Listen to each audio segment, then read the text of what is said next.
up-close look at a historic building in St. Augustine that may soon be demolished. Structural issues have left the building compromised.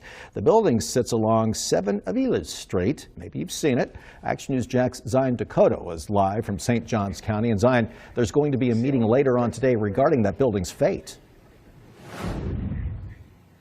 Yes, good afternoon, Phil. It's an emergency demolition request meeting today at 2:30 p.m. in St. Augustine City Hall. And I want you to get a live look at some of the conditions that are ongoing inside of this building. This is 7 Aviles Street, which was built in the 1800s.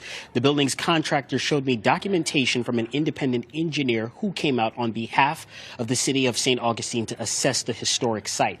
Take a look at some more video that we shot of this structure. The document detailed numerous structural issues, and it was determined that the building was not in safe standing, basically in really bad condition. The contractor added that they have some permits to demolish portions of the building, including the brick front and side walls of the building, the second story, and all of the west-facing parts of the building. Now they need the Historic Architectural Review Board, or HARB, to approve demolition of the back concrete fence, garage, and jail walls. That's what they now want demolished. Listen to that contractor, Chad Schwarminger, describing the work that needs to be done when engineer Jude Kostic came in for an assessment. Called Jude Acosta in. Jude came in and assessed the building and declared it to not be able to be saved because of the mortar in the brick is gone. It's falling. And you're taking a live look now at some of the conditions of this building, that parts of which are approved for demolition, parts of which still need to be approved for demolition. Later on Action News Jax, we'll tell you why neighboring businesses are concerned about this demolition, and we'll tell you updates about what the future of this site may be. For local coverage you can count on in St. Augustine, Zion Dakota, Action News Jax. Action News Jax, we're getting an up-close look at a historic building in St. Augustine that may soon be demolished. It sits along Aviles Street. Action News Jax Zion Dakota reports that structural issues have left the building compromised. These are the original jail walls here, and then they're about 13 inches thick. Chad Schwanger of KRB Construction is the contractor for the historic 7 Aviles Street in St. Augustine. He gave me an exclusive tour of the dilapidated 1800s era structure's interior. We're going to set scaffolding up on the outside and netting.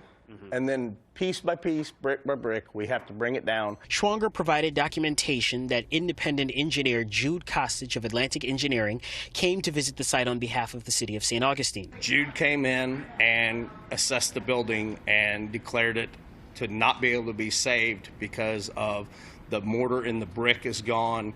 It's falling. The contractor said the building's owners invested money to preserve the site, but now conditions are causing them to have to demolish it. They have permission to take down part of the structure, but now need additional approval to demolish more of it. This includes walls in part of the building that once served as a jail. The permission must come from the Historic Architectural Review Board, or HARB.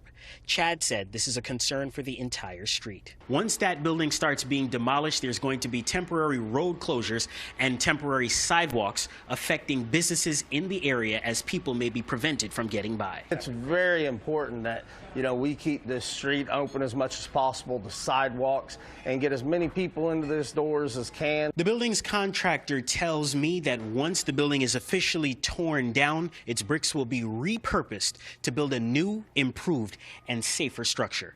In St. Augustine, for local coverage you can count on, Zion Dakota, Action News Jax. The repurposed site will be a private residence for the building's owner. New at